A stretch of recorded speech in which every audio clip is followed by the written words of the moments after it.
អ្នកទាំងអស់គ្នាមានឆ្ងល់ថាហេតុអីបានជាយុគ9មនុស្សស្រីជោគជ័យច្រើនជាងបុរស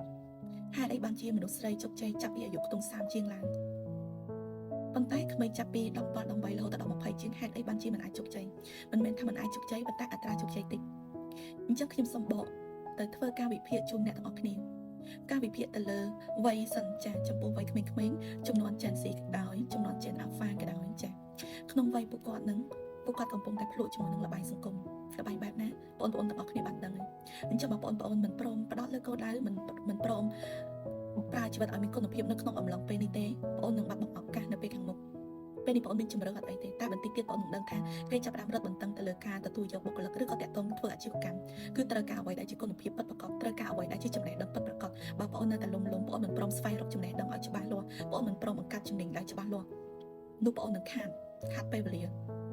ហើយបងប្អូននឹងដឹងថាពេលវេលាដែលបងប្អូនបានចាយពេលវេលាតាំងពីបានបងប្អូននឹងដឹងថាវាមិនអាចបកក្រោយទេមានតែការស្ដាយក្រោយហើយសុំទៅខ្លួនឯងតែប៉ុណ្ណឹងហើយហេតុអីបានជាមនុស្សស្រីជោគជ័យច្រើនជាងបុរសដោយសារកត្តាមនុស្សស្រីនៅក្នុងអំឡុងពេលនេះគឺច្រើនតែរងគ្រោះច្រើនចានៅពេលដែលគាត់រងគ្រោះច្រើនធ្វើឲ្យគាត់ចាប់ផ្ដើមរឹងមាំហ៊ានប្រឈមមុខហ៊ានចេញមករកស៊ីហ៊ានចេញមកបង្កើត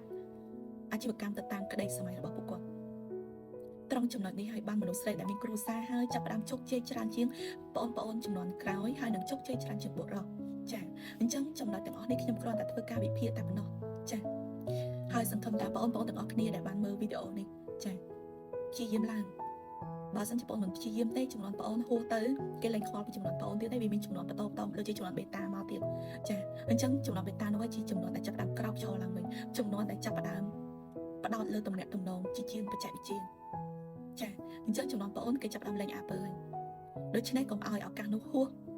អំឡុងពេលនេះបងអូនគួរតែចាប់ផ្ដើមសិក្សាពីគោលដៅរបស់ខ្លួនឯងនិងចាប់ផ្ដើមស្វែងរកជំនាញដែលខ្លួនឯងចង់បង្កើតពីពេល